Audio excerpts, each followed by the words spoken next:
কোথায় আছো? বাইরে এসো। কে গো?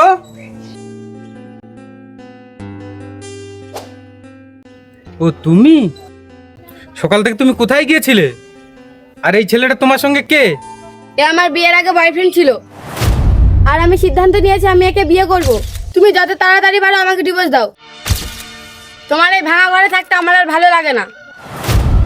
প্রিয়া, আমাকে একটা কথা বলো, আমার ভালোবাসায় কি কমতি ছিল যার জন্য তুমি এত বড় সিদ্ধান্ত নিলে? শুধু ভালোবাসলে হবে? ভালোবাসতে গেলে টাকা লাগে, সেটা তোমার কাছে নেই। শোনো প্রিয়া, যে ভালোবাসা টাকা দিয়ে হয় না, সে ভালোবাসা বেশি দিন টেকে না। বেশি জ্ঞান দেবে না তো। ঠিক আছে, যাও, আজ থেকে তুমি মুক্ত আমার থেকে।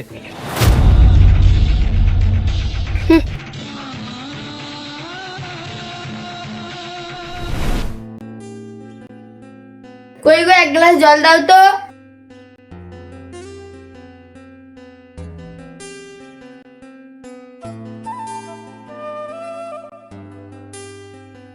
এই শোনো, আমি তোমার চাকর না। কি হলো, তুমি এইভাবে কথা বলছো কেন আমার সঙ্গে? আমি ঠিকভাবেই কথা বলছি। এখন বুঝতে পারছি তোমার থেকে আমার স্বামী আমাকে বেশি ভালোবাসতো।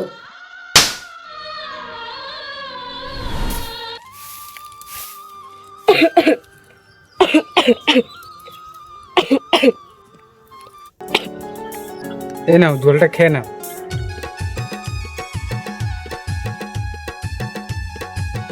তোমার শরীরটা তো খারাপ, তুমি কেন কাজ করছো? দাও আমার কাছে। যাও, তুমি ওখানে গিয়ে বসো।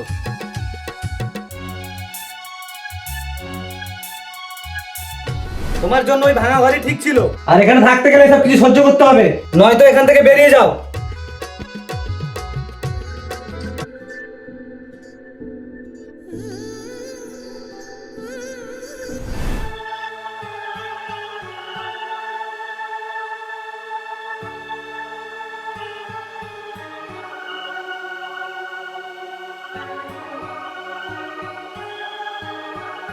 ওগো, আমাকে তুমি ক্ষমা করে দাও, আমি তোমার পায়ে পড়ছি।